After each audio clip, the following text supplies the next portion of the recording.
인생의 새로운 시작을 알리는 취업. 하지만 청년 구직자들은 어디로 가야 할지 고민하는 상황.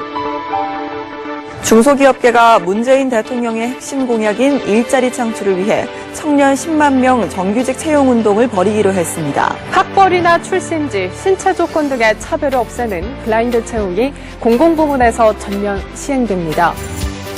청년 일자리 해결을 위해 정부가 준비한 다양한 정책을 통해 청년 일자리 문제가 해결될 수 있을까?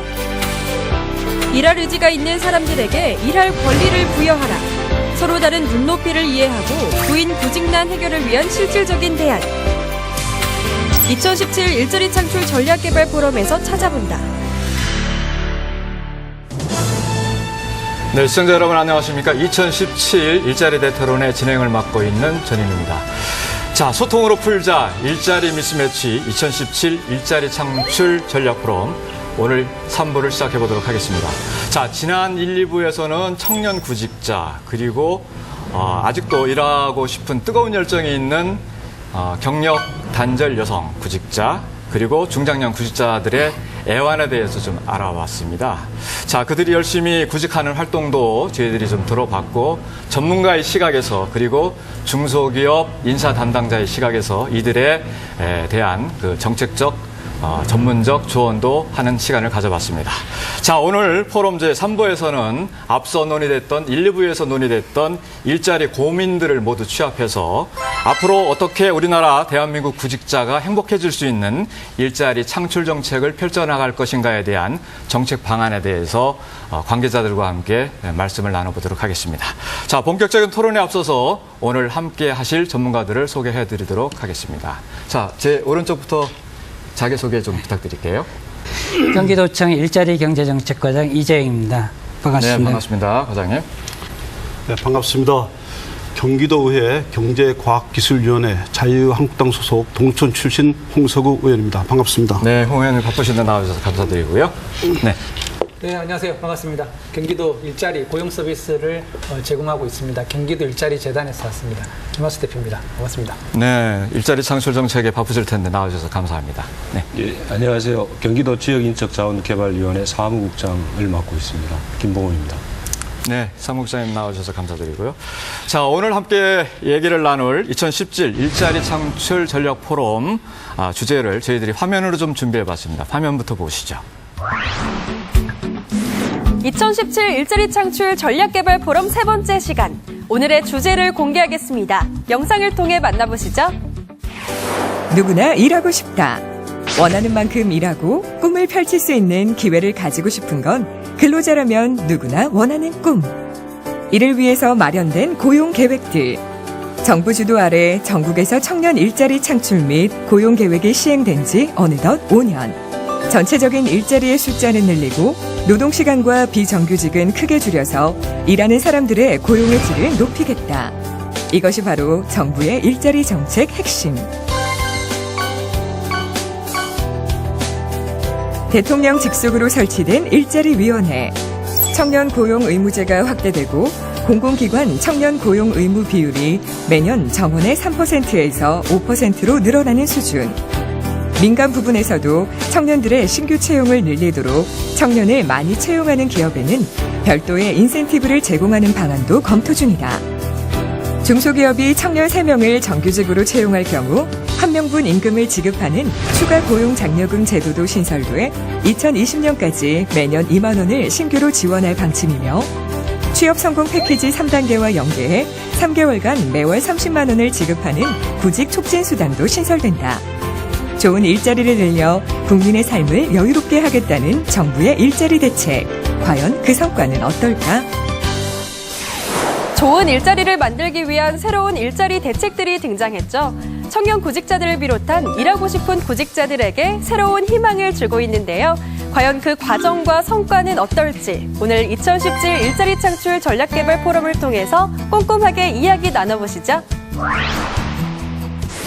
자, 오늘 2017 일자리 창출 전략 개발 포럼 VCR에서 여러분들 보셨겠지만 새롭게 변화하는 일자리 정책에 대해서 소개를 좀 해드렸습니다. 자, 한마디로 말하면 늘리고 줄이고 높인다.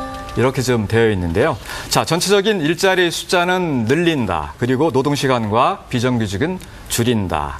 일하는 사람들의 고용의 질은 높인다. 이렇게 세 단어로 압축될 수가 있겠습니다.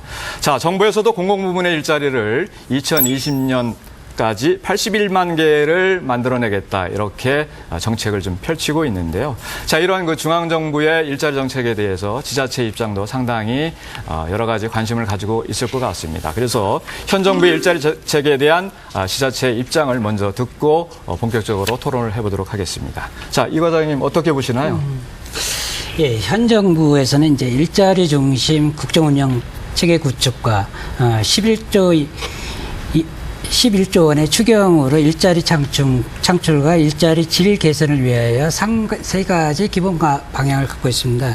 그 첫 번째가 일자리 중심의 국정운영 체계 구축과 속도감 있는 일자리 정책 추진을 위하여 국민 눈높이에 맞는 좋은 일자리 창출. 두 번째가 이제 청년 고용 의무제 확대로 성별, 연령별 맞춤형 일자리 지원을 강화하고, 세 번째가 공공취업 지원 서비스 확충, 4차 산업혁명 대비 직업 능력 개발 등 실직과 은퇴에 대비하는 일자리 안전망 강화를 기본 방향으로 갖고 있습니다. 또한 현 정부에서는 양질의 일자리 창출 정책을 최우선순위에 두고 경제, 사회 시스템을 고용 친화적으로 전환하여 성장, 일자리, 분배를 위한 정책으로 경기도에서는 정부 정책에 적극 공조해 나갈 것입니다. 다만 경기도의 경우 시군별로는 구직자보다 많은 지역이 있는가 하면, 또한 구직자가 구인자보다 많은 지역 등 각 지역마다 산업이나 인구수, 식업성, 재정 여건 등 다양한 정책 환경을 갖고 있습니다. 해서 중앙 일자리 정책이 기존에 국가가 직접 시행하든지 아니면 또 하나가 이제 공모식 추진 방식에서 지자체 특성에 맞는 어떤 탄력적 사업 수행이 가능하도록 포괄적 예산 지원 방식으로 바꿔야 된다는 생각을 갖고 있습니다. 네, 중앙정부의 일자리 대책에 맞춰서 발맞춰서 경기도의 정책도 펼쳐나가겠다, 이런 말씀을 좀 해주신 것 같고요. 자, 말씀 중에 이제 여러 가지 말씀들을 해주셨는데 제 귀에 좀 들어온 말씀 중은 속도감, 눈높이, 맞춤형, 양질의 일자리. 저희들 귀에 좀 쏙쏙 들어오는 얘기인 것 같습니다. 자, 자세한 그 정책에 대한 말씀들은 좀 차후에 좀 들어보기도 하고요. 지금 현재 그 정부가 일자리를 정책을 추진하는 데 있어서 분야별로 보면 청년 취업, 그리고 특수 형태 고용직에 대한 얘기도 하고 있고요, 그죠? 비정규직에 대한 문제들도 얘기를 하고 있고, 또 은퇴를 앞둔 중장년층에 대한 일자리 정책도 다양하게 좀 펼치고 있습니다.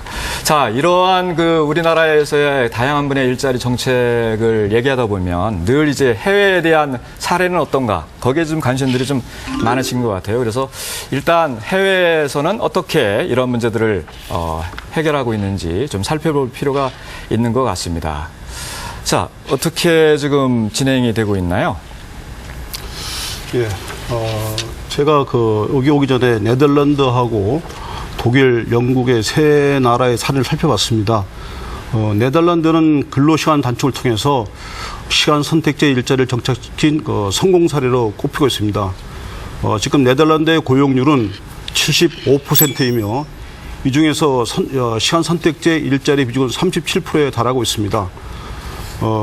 네덜란드에서는 그 시간 선택제 일자리가 자리 잡을 수 있었던 가장 큰 이유는 노사정 합의에 의해서였는데, 네덜란드는 1982년 바세나르 협약이라고 불리는 사회적 대타협을 통해 시간 선택제 일자리를 제도화시켰습니다. 네덜란드에서는 그리고 1993년도에 최저임금제를 시간제 노동자에게 적용하였고, 이후 지속적으로 시간 선택제 근로자들의 처우 개선을 위한 제도적 장치를 마련했습니다. 이렇게 해서 근로자들의 유연 근로에 대한 인식의 변화와 사용자와 근로자의 장기적인 상생을 위한 협약, 그리고 정부의 근로자 보호를 위한 제도적 장치 등이 합쳐져서 네덜란드를 시간 선택제 일자리의 성공 사례로 만들 수가 있었습니다. 두 번째는 독일의 사례입니다. 독일의 경우도 높은 실업률을 해결하고자 근로시간 단축이라는 카드를 꺼내 들었습니다. 정부는 하르츠 개혁이라 불리는 정책을 통해 근로시간 단축 그리고 시간 선택제 일자리 창출을 통해서 실업률을 낮추려고 노력을 했습니다. 그리고 2006년도에 취임한 독일의 메르켈 총리 역시 노동개혁을 추진함과 동시에 고용 창출을 위해 근로시간 단축을 통한 일자리 나누기 프로그램을 적극 추진했습니다. 시간 선택제 일자리 확대는 일자리 나누기를 위한 중요한 정책이었으며 이는 기업의 인건비 절감과 고용률 향상에 도움을 줄 뿐 아니라 노동시장의 유연성을 제고하는 데 큰 효과를 가져왔습니다. 여기서 눈에 띄는 것이 바로 미니잡이라는 제도입니다. 미니잡이란 사회보험료와 근로소득세 부담이 면제되고 사회보험의 혜택을 받을 수 있는 일종의 초단기 근로 형태를 말하는데요. 미니잡을 통해서 근로자들은 월에 약 400유로, 우리나라 돈은 약 60만 원을 갖다가 받을 수가 있습니다. 그래서 미니잡은 근로자에게만 이룰 뿐만 아니고 사용자에게도 인건비 절감이라는 도움을 주고 유통, 판매업, 호텔, 레스토랑 등 서비스업을 중심으로 빠르게 확산되고 있습니다. 그래서 이제 육아 문제로 전일제 근로를 하기 힘든 여성들이 미니잡을 많이 활용하고 있는 실태입니다. 그리고 이제 영국의 사례를 보게 되면은 영국은 그 제조업의 역사가 가장 오래된 나라입니다. 영국은 먼저 EU의 노동법에 따라서 근로시간에 관한 기본적인 틀을 만들었고요. 영국의 경우에는 근로자가 주당 48시간 이상 일을 할 수 없도록 지정을 했습니다. 그러나 근로자와 사용자의 예외적인 합의를 통해서 48시간 이상 근로도 허용하고 있습니다. 또한 임금 역시 최초 단체 협상을 통해 임금에 대한 큰 틀에 대한 합의를 하고 그 노사가 협상을 통해 자율적으로 결정하고 있다고 배웠습니다. 우리나라보다는 이제 선진국이라서 과연 이 부분들을 이제 어떻게 벤치마킹 해야 될 것이냐라는 그런 고민이 좀 필요하긴 하겠지만 그 선진국의 제도를 우리가 단순히 이식한다고 해서 될 일은 아니고요. 좀 더 여러분들께서도 고민을 좀 해주실 필요가 있겠다 하는 생각이 좀 듭니다. 자, 저희들이 이제 오늘 일자리 대토론회에서 청년 일자리를 중심으로 시작으로 여러 가지 다양한 계층의 일자리 정책에 대한 방향을 좀 모색을 해보고 있는데요. 자, 일단 경기도에서 청년 고용을 위해서 어떠한 정책을 펼치고 있는지 그것부터 좀 차근차근 좀 살펴보도록 하겠습니다. 자, 어떻게 지금 운영이 되고 있나요? 네. 첫째가 이제 공직 및 공공기관 일자리 체험으로 실무 경험을 쌓을 수 있도록 하기 위해서 경기 청년 및 대학생 인턴 지원 사업을 추진하고 있고요. 다음에 이제 취업 준비생의 재정 부담을 줄이기 위해 청년 구직 지원금을 지원하고 있습니다. 세 번째로는 이제 대학생 및 고등학생을 기업의 희망 직종 아니면 숙련도에 맞는 교육 훈련을 사전에 시켜서 취업으로 이어주는 수요자 맞춤형 채용 지원 사업을 추진하고 있으며 네 번째는 이제 도내 10개 대학과 협업으로 대학 내 취업 지원센터를 운영하는 걸 지원해 주고 있습니다. 또한 이제 직업 능력 개발 지원을 위하여 두원공대 파주 캠퍼스를 경기산업기술교육센터로 지정하여 현재 5개 과정 260명을 교육 훈련을 실시하고 있으며 이외에도 폴리텍대, 성균관대, 경기도 과학기술진흥원 등 8개 기관에서 연 7만 5천여 명에게 직업훈련 교육을 실시하고 있습니다. 네, 경기도에서 실시하고 있는 그 청년 일자리 정책에 대한 말씀을 좀 들어봤는데요. 공공기관, 또 이제 민간, 대학생, 대학교, 다 이제 망라해가지고 협력을 좀 하고 계신 것 같아요. 네, 조금 다른 얘기가 될 수 있겠습니다만 경기도에서 추진하고 있는 청년 일자리 관련되는 사업에 대해서 지금 중앙부처 외에 경기도 자체에서 추진하고 있는 사업이 한 17개 정도 됩니다. 제가 조사한 바로는요. 근데 일자리 정책과에서 추진하고 있는 것이 아니고 여러 부서에서 다양한 사업들을 하고 있습니다. 그래서 제가 보기에는 좀 일관성이 있고 또 실질적으로 청년층한테 도움이 될 수 있도록 일관된 체계 또는 사업이 필요한 어떤 단계별로 좀 맞춤형으로 좀 제공이 됐으면. 정부에서도 국정 운영 체계 자체를 일자리 중심으로 전환한다고 그랬잖아요. 이게 경기도도 마찬가지로 일자리 중심으로 도정 운영 체계를 전환하기 위해서 지금 현재 이 조직 개편 작업을 행정안전부에 건의해 놓은 상태입니다. 그 일자리 정책과가 별도로 총괄 기능을 수행을 하면서 또 하나 외부의 각각의 관련 기관이나 단체하고 어떤 거버넌스 체계를 구축할 수 있는 어떤 총괄 기능을 할 수 있는 조직을 지금 현재는 준비하고 있는 단계라고 말씀을 드리겠습니다. 네, 뭐 정책의 효과를 좀 더 높이는 차원에서 지적하시는 말씀이겠고 거기에 대한 뭐 대책을 세워가고 있다라는 말씀이니까 한번 기대를 좀 해보도록 하겠습니다. 자, 경기도에서 이제 청년 고용을 위한 정책들 이제 말씀을 좀 해주시고 그러는데 제가 최근에 듣기 이제 청년 시리즈 정책이요. 그 말씀을 제가 들었는데요. 도대체 어떤 내용들이 좀 담겨 있는지 좀 궁금하더라고요. 네, 앞서 말씀 주신 것처럼 현재 도에서 하고 있는 많은 사업들이 뭐 교육, 구직 지원, 인턴, 뭐 대학 취업센터 지원 이러한 사업들이 있는데 최근에 그 사업과 함께 좀 더 시너지를 내기 위해서 청년 대상으로 청년 시리즈 3개의 사업을 이제 발표를 했습니다. 했는데 오늘 여기 포럼 타이틀도 이제 미스매치라고 되어 있는 것처럼 경기도 내 많은 중소기업들, 특히 제조기업들 이미 많은 수요를 갖고 있습니다. 인적 자원에 대한 수요죠. 많이 갖고 있는데 그에 비해서 또 구직자들도, 청년 구직자들도 많은 구직 자원을 갖고 있음에도 불구하고 공급이 있는 거죠. 네. 그게 매치가 되고 있지 않는 게 이제 문제 아닙니까? 그러면 저희가 이제 이렇게 고민을 출발한 거죠. 과연 그 속에 어떤 원인들이 존재하고 있을까? 뭐 아시다시피 가장 크게는 급여라든지 임금, 복지수단 이러한 게 될 수 있고 두 번째는 환경적인 측면이 있겠죠. 교통, 주거도 해당되겠죠. 그런데 그중에 조금 더 성과를 기존의 사업들과 함께 잘 나올 수 있는 게 무엇일까 고민하면서 저희들은 재정적 측면에 조금 초점을 맞춰본 거죠. 네. 그래서 3가지의 사업을 만들었는데 첫 번째가 이제 중소 제조업체들의 어떤 미스매치를 해결하기 위해서 중소 제조업체 급여 200만 원 미만의 재직자 대상으로 그 재직자에게 매월 30만 원씩 2년을 지급을 해주는 거죠. 그러면 720만 원의 이제 재원이 쌓아지게 되는데 그것을 통해서 기업은 재직자가 계속 근로를 유지할 수 있게끔 리텐션이 목적이 되는 거죠.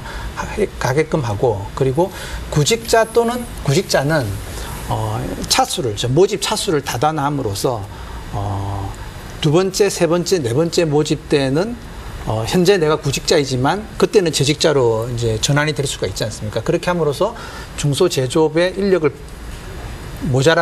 모자라는 기업으로 들어갈 수 있게끔 하는 마이스터 사업이 있고 네네. 두 번째는 오랜 기간 중소기업에 머물면서 자산 형성이 가능한 비전을 심어주는 것. 물론 재직자들의 비전이라는 게 다양한데 그중에 자산 형성의 비전도 꽤 중요합니다. 그래서 자산 형성의 비전이 가능하려면 저희가 볼 때는 한 10년 정도 기간 동안 중소기업에 일을 했을 때 그래도 한 1억 정도의 자산 형성이 가능해질 수 있는 비전을 제공하는 게 필요하겠다. 그래서 개인과 또 도와 그리고 퇴직연금을 도입해 있는 기업의 퇴직연금에 불입되는 금액을 다 모아서 10년이면 1억이 만들어질 수 있는 그런 연금형 상품을 저희들이 연금의 사업을 한번 만들어 본 것이고요. 마지막으로는 선택적 복리후생이라고 일반적으로 복지 포인트로 알고 있는데 보통은 기업이 직접 종사자들에게 근로자들에게 제공을 하는데 저희가 이번에는 도가 운영하는 복지 포인트를 만들어서 도에서 다양한 많은 기업에 근무하고 있는 재직자들이 도가 운영하는 복지몰로 들어와서 선택적 복리후생 서비스를 상품을 이용을 할 수 있게끔 해주는 게 어떨까라는 아이디어에서 이제 출발한 거죠. 그래서 한 10만 명 정도를 연간 이제 선발을 해서 그들에게 도가 운영하는 복지 포인트 서비스를 통해서 역량 향상에 사용될 수 있는 서비스 또는 문화에 쓸 수 있는 어떤 포인트 이러한 것들을 통해서 임금과 자산 형성과 복지를 지원해 주기 위한 그러한 서비스를 지금 이제 만들었습니다. 지금 김하수 대표님께서 이제 참 좋으신 말씀을 해 주셨습니다. 이제 경제 이론가 일자리 정책 전문가가 얘기하는 거하고 중소기업 제조업체의 현장은 전혀 다르다는 것을 일단 좀 알았으면 좋겠어요. 200만 원 이하 월급을 받는 사람들에게 월 30만 원씩 2년 동안 주겠다. 그런다고 해서 청년들 과연 그 일자리 갈까요? 지금 중소제조업체는 살을 먹고 해서 난립니다. 저는 동천 출신인데 동천이나 포천, 양주 이쪽에 가면은 섬유 피혁 공장이 많이 있습니다. 그쪽에서 근무하시는 대부분의 사람들이 젊은 사람들 50대 중반이고 60대가 대다수를 이루고 있는데 그 친구들에게 230만 줄 테니까는 가라. 올까요? 절대 안 갑니다, 이게.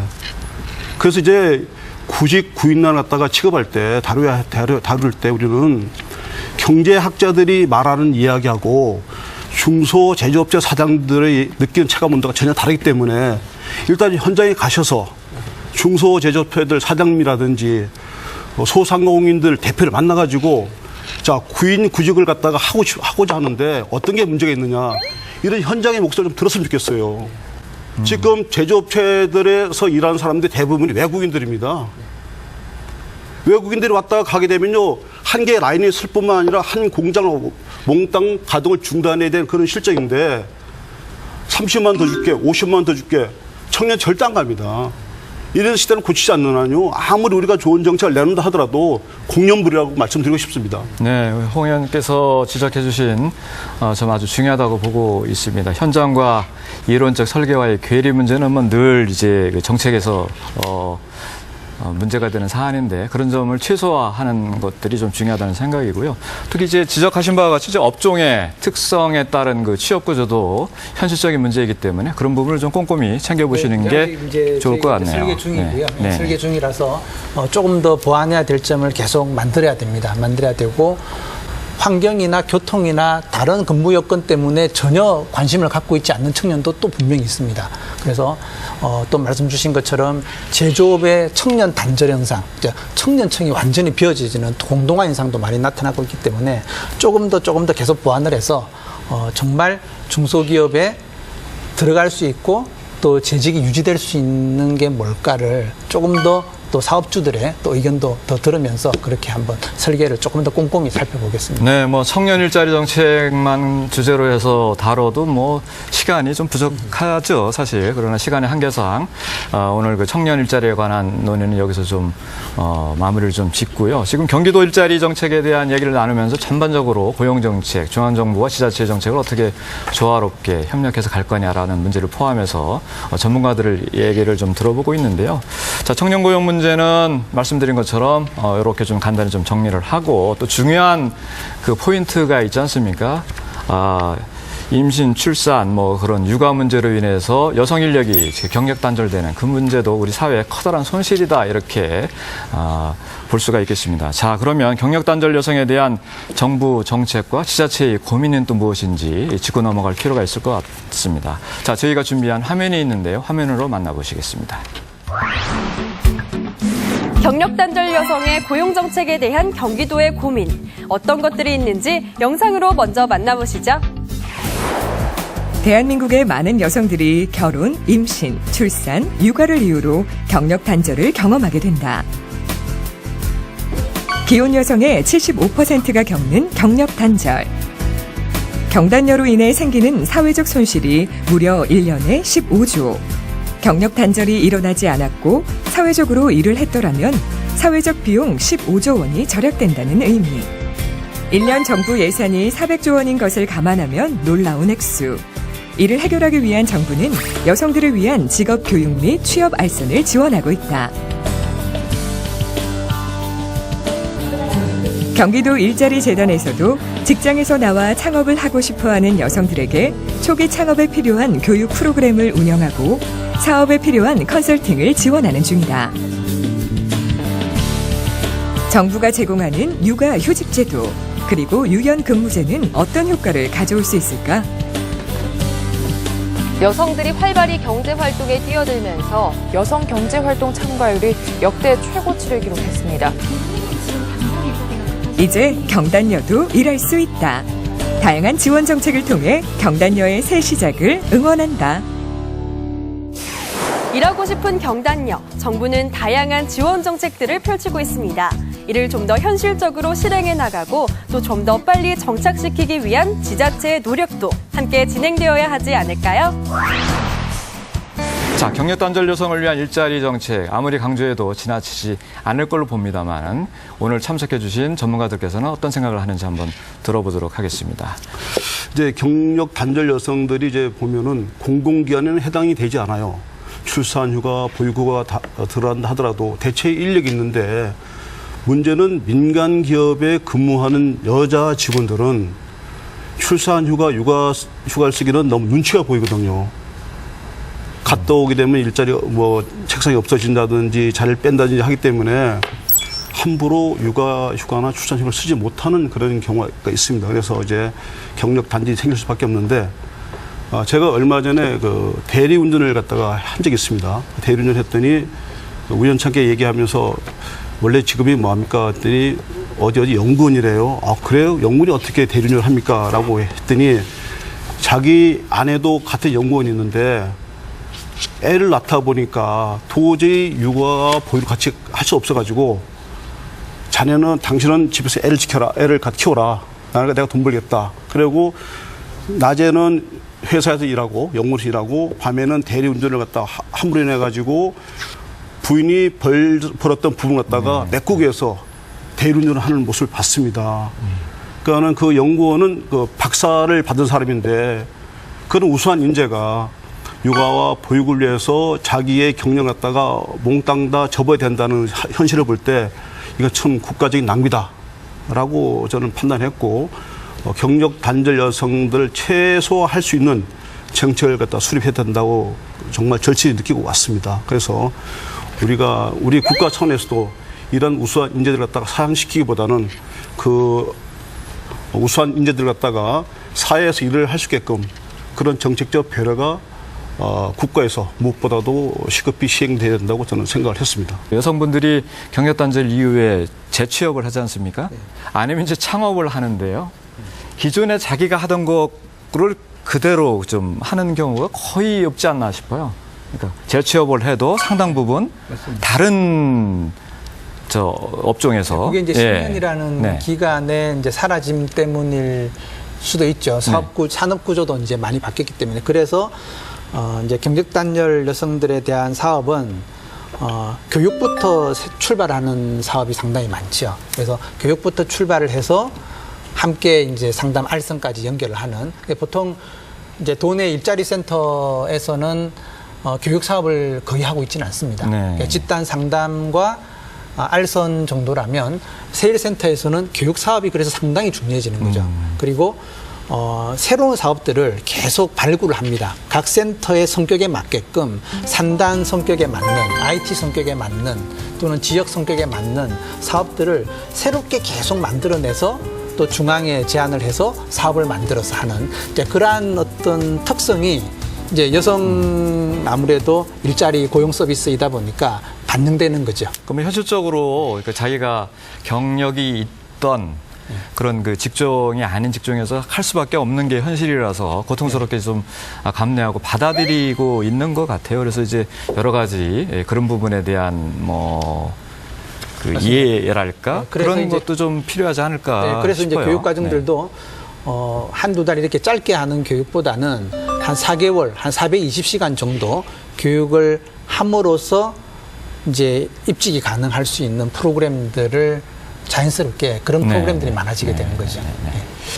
일단은 경력 단절 여성 중에서도 문제가 되는 부분은 특히 취약한 부분은 학력이 높거나 전문직 종사하는 여성의 경우에는 별 문제가 없습니다. 경력이 단절이 되더라도 이어서 갈 수 있는 어떤 부분이 되는데 학력이 낮거나 아니면 1인 가구 내에서 있는 부분이라든가 아니면 가족에서 경제적 능력이 취약한 가족 단위에서 보게 되면 그 가족에 속하는 여성의 경우에는 더 힘들어지는 경우가 또 하나 있고요. 네. 또 하나는 앞서 이제 청년에 대한 부분도 말씀하셨습니다마는 청년하고 여성하고 비교를 해보면 구직 범위에 있어서 차이가 납니다.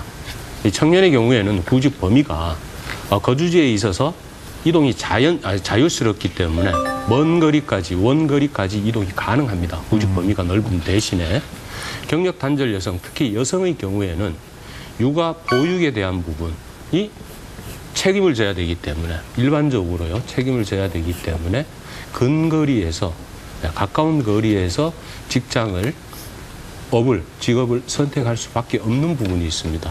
이런 부분들을 감안을 해서 사업이라든가 교육도 이루어지면 교육 훈련도 같이 이루어지면 좋을 것 같습니다. 우리 사회 같은 경우는 모르겠습니다. 선진국의 경우도 실제 상황이 이제 소비라고 하는 측면이 여러 다양한 재화나 뭐 이렇게 뭐 소비하기 위해서 한 건지 아니면 우리 사회처럼 주거 비용이나 생활 비용이 높아짐에 따라서 불가피하게 수입보다 비용이 크기 때문에 어쩔 수 없이 그냥 맞벌이를 해야 되는 그런 시대적 상황은 차이가 있는 건 아닌지 뭐 해외 사례를 좀 우리가 벤치마킹하면서 그런 것도 좀 면밀하게 좀 볼 필요는 있다고 생각하는데요. 뭐 그런 점들은 없을까요? 우리나라의 경력 단절이 일어나는 이유에 대해서는 육아 보육에 대한 부분 말씀 다 아시고 계시는 부분이고요. 경력 단절 이후에 한 40대 초반부터 해서 다시 노동시장에 진입하게 됩니다. 노동시장에 진입하게 되는 가장 큰 이유가 교육비 부분입니다. 근데 교육비 때문에 노동시장에 진입을 하게 되는 거죠. 특히 교육비 중에서도 사교육비에 대한 부분. 이 부분이 비중이 크기 때문에 또 그 부분에 대한 부담이 많기 때문에 노동시장에 어쩔 수 없이 진입을 하게 되고 또한 진입을 해서 정규직을 일자리를 얻는 것이 아니고요. 시간제 일자리죠. 어떻게 보면 계약직이고 비정규직의 일자리 형태를 갖게 되면서 질 낮은 일자리를 선택해서 선택이 아니죠. 그 부분에 일을 얻을 수밖에 없는 그와 같은 구조가 있다는 부분을 말씀드리겠습니다. 네, 오늘 방청석에도 여성분들이 더 다수이셔서 여성 일자리 창출에 대한 관심은 좀 더 있으시겠다 하는 생각이 좀 들어서 좀 제가 부가 말씀 한번 드렸던 거고요. 자, 우리 홍 의원님 이게 나와 계신데요. 지금 여러 가지 경기도에서 진행하고 있는 제도 설계, 조례, 또 예산 평가 다양한 업무를 이제 의원으로서 하고 계시지 않습니까? 네. 그래서 지자체 내에서 어떤 정책들을 만들어가는 그 고민이 남다르실 것 같긴 한데요. 어떻습니까? 경력 단절 여성 일자리 정책에 대한 경기도의 고민을 쭉 체험하고 또 지켜보시는 그 마음이 어떨지 좀 궁금하네요. 우수한 인재들이 쉬고 있다. 그러니까 국가적인 낭비다. 이렇게 말씀을 드리셨고 지금 직업에 있어서 남녀의 벽이 무너진 지 굉장히 오래되었습니다. 네. 예를 들어서 타워 크레인 기사가 여성이 굉장히 많이 나타나고 있고 여러분들 종종 보시겠지만서도 버스 기사라든지 아니면 택시 기사도 여성분들이 많이 있습니다. 그러면은 경력 단절 여성들이 주로 가는 일이 어떤 거냐면은 화장품이라든지 보험이라든지 그런 방문 판매 사업 또 아니면은 편의점 아르바이트라든지 흔히 말하는 기간제, 임시직, 비정규직으로 밖에 못 가거든요. 그래서 이런 불확실한 그 직업을 갖다가 선택하기보다는 어느 정도 시간은 필요하겠지만서도 경기도 차원에서 경력 단절 여성들을 위한 교육을 시킬 필요가 있다. 지금 경기도에는 그 경기도 기술학교가 있고 조만간에 경기 북부에도 경기 북부 기술학교를 설립하려고 용역을 설계하고 있는 중입니다. 그럼 이 학교에 기술학교에 남성 위주의 기술 교육에서 이제는 경력 단절 여성들을 위한 직업 교육을 시킨다 그러면은 비정규직이 아닌 전문직으로 발돋움할 수 있는 그런 좋은 기회가 될 수 있다고 보기 때문에 저희 같은 경우는 경력 단절 여성들을 갖다 전문직으로 할 수 있는 그런 교육시키는 게 좋다. 예를 들어서 컴퓨터 관련 교육이라든지 아니면 피부 미용 관련 기술이라든지 아까 말씀드렸다시피 버스 기사를 항상 하겠다고 하면서도 지원을 해주겠다 하는데 그건 저 남성 위주거든요. 그럼 여성들도 지금 다 운전하고 있는 시대 아닙니까? 조금만 교육시키면 얼마든지 버스 기사를 할 수가 있습니다. 그래서 그런 일자리를 갖다가 만들어줌으로 인해 가지고 비정규직으로부터 벗어날 수 있는 그런 체제가 필요하다고 봅니다. 이번에는 우리 시대의 하나의 큰 고민거리가 또 하나 있지 않습니까? 중장년층의 구직 문제. 사실 뭐 요즘 산업 구조조정, 뭐 경기 침체다 보니까 그 정년까지 가지 못하고 불가피하게 이제 직장을 나올 수밖에 없는 안타까운 현실들이 벌어지고 있습니다. 이러다 보니까 이제 다시 인생 설계를 위해서 재취업 자리를 찾아야 되는 그런 어려운 분들이 있으시죠. 자, 이런 문제들, 중장년층의 구직 문제를 포함한 우리가 함께 고민해야 할 문제들이 어떤 것인지, 정책이 어떻게 가야 되는지 화면으로 또 준비해봤습니다. 화면 보시고 가겠습니다. 취업난은 비단 젊은 세대뿐만의 이야기가 아닙니다. 4050 세대도 구직난을 겪고 있는데요. 다시 일하고 싶은 중장년 구직자의 열정, 어떻게 해결할 수 있을까요? 영상으로 만나보시죠. 100세 시대에 접어들면서 중장년의 재취업 문제가 대두되고 있다. 기대 수명이 70세였던 과거와 달리 100세 시대에는 평생 직장의 개념이 사라졌기 때문이다. 더욱 빨라진 퇴직 시기에 중장년층은 망연자실하고 있다. 퇴직 시기는 앞당겨지고 노후 자금을 모으는 것도 쉽지 않아 재취업을 걱정하는 중장년의 고심은 깊어진다. 직장을 그만둔 중장년은 대부분 치킨집이라는 대명사로 불리는 자영업 시장에 뛰어드는데 이미 포화 상태라 이마저도 쉽지 않은 실정. 고령화의 급속한 진전에 따른 중장년층 재취업 문제. 장년 고용 불안에 대처하기 위한 경기도의 노력은 무엇이 있을까? 사회 제도약을 위한 경기도의 지원과 노력을 알아본다. 100세 시대, 평생 직장은 사라지고 인생 산모작 이야기가 나오고 있는 상황입니다. 경기도가 함께하는 중장년층 구직 정책, 성공적인 재취업을 위해 무엇을 지원하고 있는지, 또 더 나은 방안은 무엇인지 함께 이야기해보겠습니다.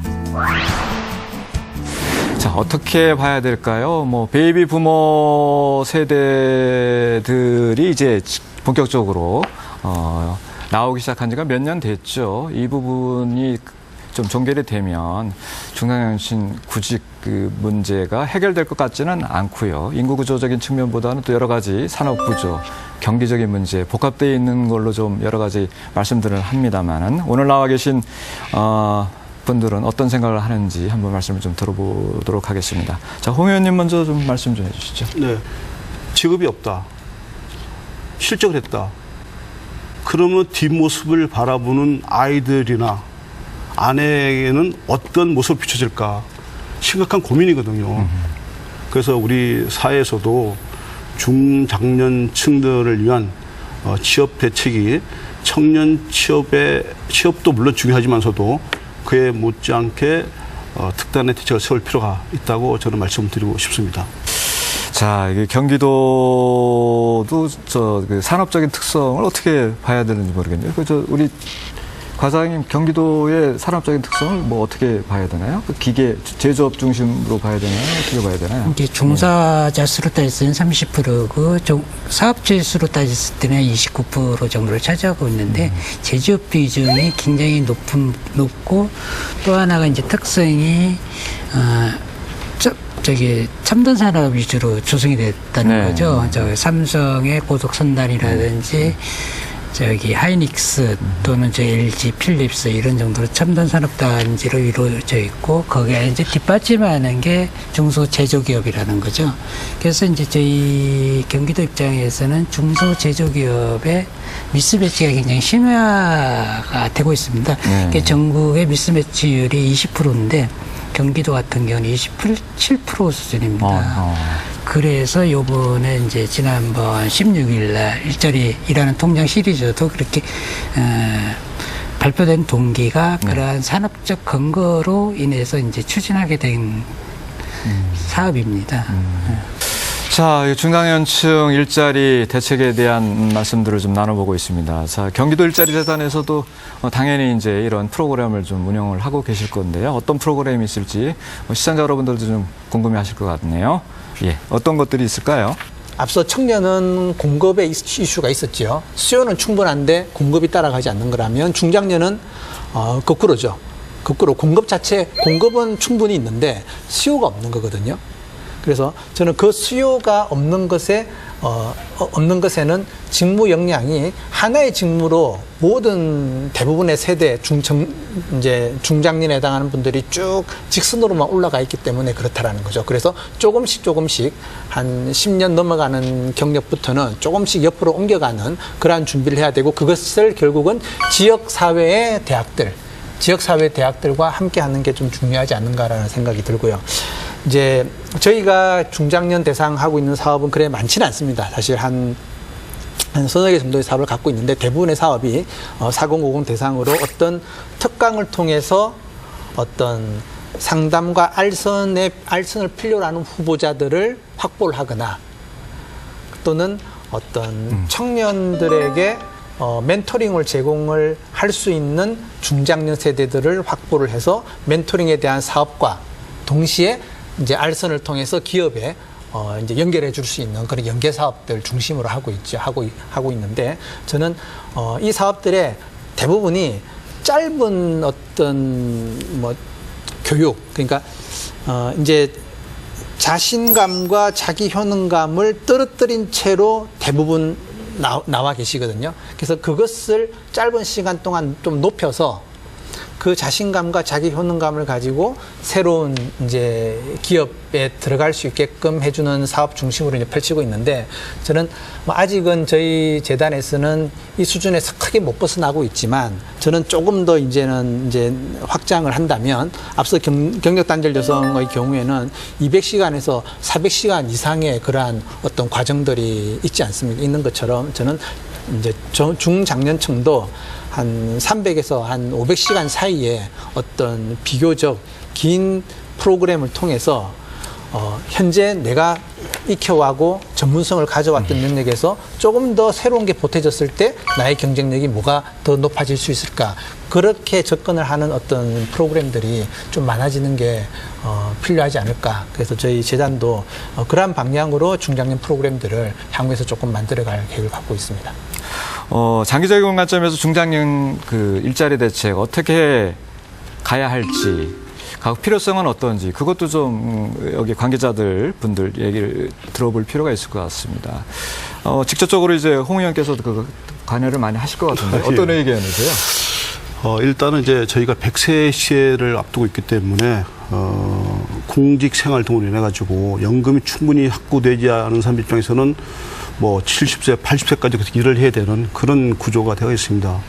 때문에 중장년층들이 이제 안정적인 직업을 가져야 될 필요가 있는데, 지금 경기도만 바라볼 때 경기도 남부와 북부의 산업 구조가 확연히 다릅니다.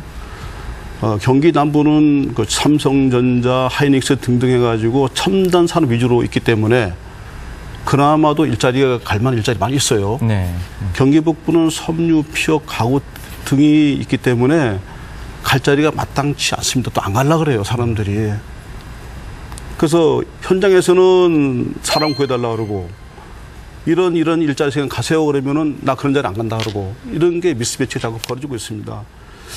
그래서 그러다 보니까 어떤 일자리 가려고 하냐 하면은, 저는 이렇게 도연하면서 느낀 것이 우리나라 공공 일자리가 잘못돼 가고 있다. 흔히 공공근로라는 일자리가 있습니다. 네. 한 달에 한 100만 원 남짓 받는데, 여기를 가게 되면은 한 달 100만 원 남짓 받으면서 일을 하면서 노동의 강도가 약해요. 그러나 제조업 현장 가게 되면은 150만 원, 180만 원, 200만 원을 준다고 하더라도 노동의 강도가 세기 때문에 안 가려고 그래요. 그러니까는 공공근로라는 그런 시스템 때문에 다수의 중장년층 일을 할 수 있는 능력 갖고 있는 사람들이 제조업 현장에서 일을 하려고 하지 않고 공공근로 받아가지고 3개월, 6개월 일하면서 용돈 받아서 쓰겠다. 그런 사고가 굳어져 있어요. 그래서 참 공공근로라는 게 한편으로는 좋은 취지였는데, 그럼에도 불구하고 다수의 사람들에게 노동을 하겠다는 근로 의욕을 떨어뜨리는 그 주범이라고 생각합니다. 그래서 저는 이제 공공근로 일자리 시스템도 좀 바꿨으면 하는 그런 생각을 가지고 있고요. 지금 시장 진입이 굉장히 힘들기 때문에 중장년층들을 위한 경단녀들을 위한 직업교육도 제가 말씀드렸다시피 중장년층들을 위한 직업교육도 좀 많이 확보돼야 된다고 봅니다. 네, 네. 어차피 그 사람들이 창업을 해서 프랜차이라든지 아니면은 뭐 자본이 많아가지고 뭐 새로운 사업을 창업하기에는 위험도가 크거든요. 그러나 라이센스 즉 면허증을 갖고 가게 되면은 요새는 면허증을 갖고 사람 서로라고 그러는 시대입니다. 얼마든지 자기가 골라서 갈 수 있기 때문에 또 보수도 괜찮아요. 네. 그런 상황이기 때문에 우리가 중장년층 취업을 위해서는 그런 교육 시스템을 갖춰가지고 좀 안정적인 직업을 찾아주는 것이 우리 역할이 아닌가 싶습니다. 이제 중장년층 얘기를 하게 되면 자연스럽게 소상공인 창업 얘기가 또 나오지 않을 수가 없잖아요. 그렇죠. 예, 그래서 소상공인 창업 얘기도 그 청년층도 소상공인 창업을 합니다. 요즘 흔히 말하는 뭐 IT 쪽 스타트업이 아니더라도 청년층도 소상공인 사업을 창업을 하는 경우도 있고 여성도 있고 중장년도 있지만 좀 차이가 뭐냐면 중장년 이제 소상공인 창업의 경우에는 가장 그 우리가 이제 필요 창업, 이제 기회 창업이라고 얘기할 때 필요에 의한 창업적 보수적 방어적 창업을 많이 하는 거죠. 근데 왜 그런가를 보게 되면 지난 수년간 또는 뭐 길게는 30년, 짧게는 15년, 20년간 소속감을 갖고 생활해 온 분들이라는 거죠. 소속감을 가지고 생활을 해왔는데 회사를 떠나게 되면 소속이 사라지지 않습니까? 소속이 사라짐을 견디기 힘들어하는 중장년층이 상당히 많습니다.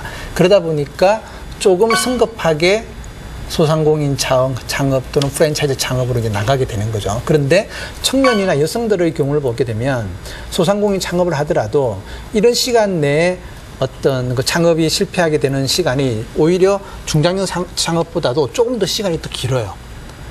그것은 왜 그렇느냐? 그 경우는 기회를 보고 창업을 들어간다라는 거죠. 왜냐? 내가 당장 필요에 의해서 빨리 창업해야 되는 게 아니기 때문에. 그래서 그러한 점들을 이제 중장년 창업에서도 조금 이제 청년과 여성들의 창업 패턴을 한번 조금 뭐 벤치마킹을 하거나 이제 그런 필요들도 조금 있지 않을까라는 생각이 듭니다. 네, 요즘 뭐 창업에 대한 우려도 좀 많고 그래서 창업을 좀 꺼려하는 그런 분들도 좀 많아지지 않나 싶기는 한데, 근데 창업은 필요하죠. 또 이제 또 새로운 제품, 또 신선한 아이디어 그런 를 공급하는 창업은 좀 필요하지만. 그 준비된 창업이 좀 필요하다. 그런 그 지적으로 좀 이해를 할 수가 있을 것 같습니다. 자, 우리 이 과장님께 뭐 마지막 한 말씀 좀 드리고 싶은 게 공공기관 경영평가 관련해가지고 좋은 일자리 창출 항목 점수제를 좀 도입하고 있다면서요? 그 부분 궁금한데요. 어떻습니까? 간단하게 좀 설명 좀 해주세요. 네, 새 정부 일자리 정책의 이제 일환으로 해가지고 비정규직을 정규직화한다는 내용이 있지 않습니까? 네. 새 정부 일자리 정책에. 그래서 그게 발맞춰가지고 저희 이제 경기도에서도 비정규직, 이제 정규직 전환을 위해서 경기도청 같은 경우 한 470여 명이 있습니다. 그걸 이제 18년 1월 1일 기준으로 그 대상자가 되는 사람은 우선적으로 비정규직을 정규직으로 전환을 하고 거기에 따라서 이제 저희 경기도 산하 공공기관이 한 24개 기관 정도가 있습니다. 거기에 또 이제 비정규직이 있기 때문에 그 공공기관은 또 자기 자체적으로 심의위원회나 이런 걸 조성을 위원회를 구성해가지고 네, 자체 계획에 네. 따라 이제 전환을 해야 되기 때문에 그걸 독려하는 차원에서 이제 공공기관 경영평가 안에 그 전환 비율에 대한 항목을 넣고 거기에 대한 점수를 확대하겠다는 게 저희 이제 경기도의 기본적인 계획입니다. 네. 혹시 못다 하신 말씀이 있으면 간단하게 좀 말씀을 좀 하면서 마무리를 좀 졌으면 싶은데요. 우리 김상욱 국장께서 먼저 말씀을 해주실까요? 먼저 중장년층 재취업 관련해서는 제가 아까 빠뜨린 부분이 있어서 다시 한번 말씀드리겠습니다. 좀 다른 지자체하고는 다르게 경기도 의회에서 경기도 중장년 재도약 지원 조례를 만들어서요. 중장년 지원 계획 수립 시행에 대한 부분이 조례에 포함이 되어 있고요. 또 하나는 취업 및 창업 지원이라는 부분에서 관련 법인이나 단체에 행재정적 지원을 할 수 있다는 조항이 들어가 있습니다. 그래서 이게 법규적인 어떤 입장에서 조례에만 그치지 않고 이게 실질적으로 시행될 수 있는 어떤 입장에서 좀 해줬으면 좀 좋겠다라는 어떤 말씀 드리고요. 전체적으로 조금 생각되는 어떤 입장에서 간단하게 한 3가지 정도만 말씀드리겠습니다. 네, 간단하게 3가지 간단하게 해주시면 되겠습니다. 예. 일단 전체적으로 산업 구조, 인구 구조가 계속 변화하고 있습니다. 이 변화에 대응하는 어떤 관점에서 단기적인 대책, 일자리 사업보다는 중장기적인 관점에서 좀 접근해야 될 필요성이 있다라는 걸 말씀드리고요. 두 번째는 계층별로 지금 오늘 주제에서 다룬 부분이 청년, 중장년, 여성 부분을 다뤘습니다. 그 중에서도 조금은 단계별로, 특히 여성의 경우 또 가족 단위로 본다 그러면 생애 주기별로 필요한 사항들이 있다라고 보여집니다. 그래서 흔히 얘기합니다만은 수요에 대응한 맞춤형 지원 정책이 좀 더 구체적이고 좀 세밀화됐으면 좋겠다라는 부분하고요. 마지막으로 각 계층별로도 취약계층이 있습니다. 여성의 경우에는 학력이 낮다든가요.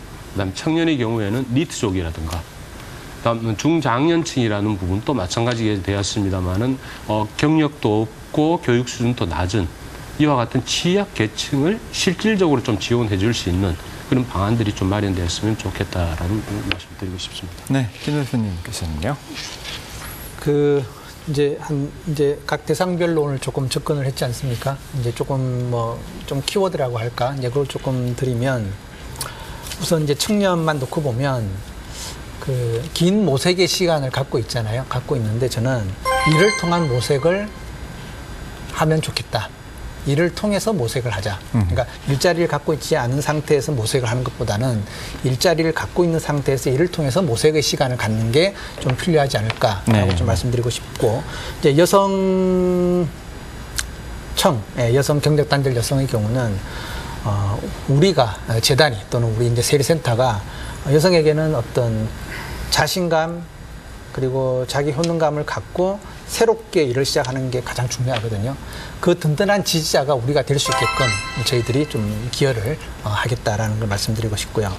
중장년층에게는 다시 대학과 가까워져야 될 시간입니다. 그래서 다시 대학과 가까워질 시간을 좀 갖도록, 그리고 학적을 갖게끔 소속을 갖는 거죠. 소속을 갖고 대학과 가까워지는 시간을 가질 수 있는 기회가 되도록 좀 사업이, 정책이 펼쳐지면 좋겠다라는 걸 말씀드립니다. 네, 홍 의원님 말씀해 주시죠. 네, 일자리 만들겠다가 갔다가요. 일자리 만들기를 구직하고자 하는 구직자의 눈높이만 맞출 것이 아니고 일자리를 만들어주고자 하는 오너 입장도 좀 충분히 고려해야만 좋은 일자리가 만들어진다고 생각을 합니다. 정부에서 아무리 일자리 만들어 달라고 해도 오너들이 요지부동이면은 양질 일자리는 만들어지지 않는다고 저는 생각을 합니다. 대기업이나 중소기업 할 것 없이 투자할 수 있는 여건을 만들어서 양질 일자리를 갖다가 만들어야 된다고 보고, 또한 그 최저임금이 내년도부터 시급이 7,530원 아니겠습니까? 그러다 보니까 중소기업이나 소상공인들이 과연 내가 계속 영업을 해야 될 것인가 하는 그런 고민이 많이 빠지고 있습니다. 이런 문제도 정부에서 좀 잘 파악해서 중소기업이나 소상공인들이 큰 피해 없이 영업을 할 수 있도록 하고 고용할 수 있는데 아무런 불편함이 없도록 지원을 해 줘야 된다고 저는 생각을 합니다. 그리고 이제 문제는 그 정책 입안자들이 너무 현장의 목소리를 모른다는 것이죠. 현장에 나와서 중소기업 대표들이나 소상공인 등 이들의 의견을 충분히 반영해야 되는데 정책 입안자들이 이론적으로는 맞습니다. 그렇지만 실물 경제를 모르기 때문에 현장에서는 사람이 필요 없다. 내가 사업을 안 하려고 하는데 뭔 놈이 일자리 만들어지겠느냐, 이런 생각을 하고 있습니다. 그래서 이제 이런 그 일자리 만들기 정책을 입안하기 위해서는 충분히 소상공인들이나 중소기업 CEO들이 이런 자리에 참여해서 그들의 의견을 반영할 수 있게끔 그런 제도적 장치가 마련되었으면 좋겠습니다. 정말로 바뀌어야 될 것은 우리 정책 입안자들의 그 실물 경제를 보는 눈입니다.